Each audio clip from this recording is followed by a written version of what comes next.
ప్రభునందు ప్రియులైన మీకందరికీ యేసుక్రీస్తు ప్రభువారి నామంలో శుభవందనాలు తెలియజేస్తూ ఉన్నాం.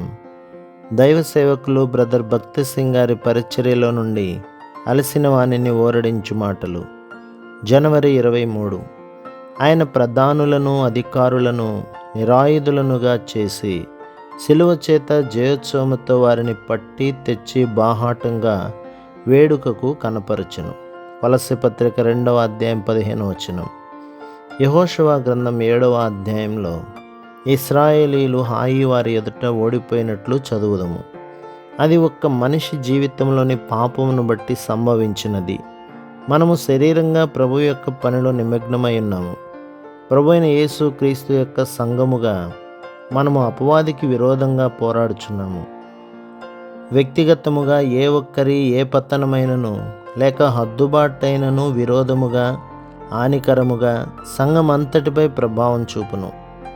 యెహోషువ మరియు పెద్దలు ఎడతెగక ప్రార్థించుచుండగా ఆకాను యొక్క పాపం బయలుపరచబడెను. దేవుడు చేయమని చెప్పిన రీతిగా చేయుట వలన ఆ పాపం సంధించబడి వెంటనే విజయం ఇచ్చినని చేసిన వాగ్దానం నెరవేరనారంభమయ్యను.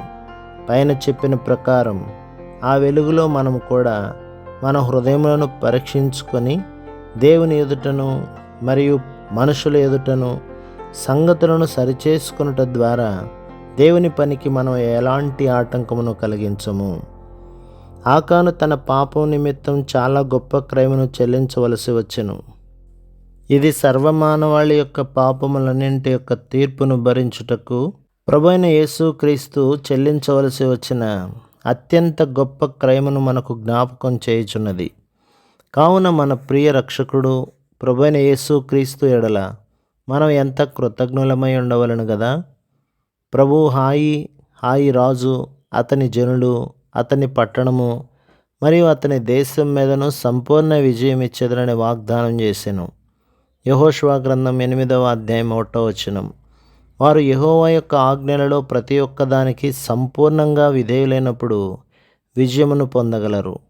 ప్రభువైన యేసుక్రీస్తు సాతాను మీదను మరియు వాని దుష్ట శక్తుల మీదను అధికారమును పొందెను. కొలస్సీ పత్రిక 2వ అధ్యాయం 15వ వచనం. ఆయన ఆజ్ఞలకు విధేయత చూపు కొలది మనం కూడా ఆయన విజయమును దినదినము అనుభవించగలము. యెహోషువ గ్రంథములో అనేక సామాన్యమైన ప్రాముఖ్యమైన సత్యములు బయలుపరచబడుటను కనుగొందము. వాటిని మనము విశ్వాసం ద్వారా అన్వయించుకునుట వలన ఆయన స్వాస్థ్యం యొక్క సంపూర్ణ అనుభవంలోనికి రాగలము. ప్రభు మిమ్మును, మీ కుటుంబములను, మీ సంఘములను దీవించి ఆశీర్వదించునుగాక. ఆమేన్.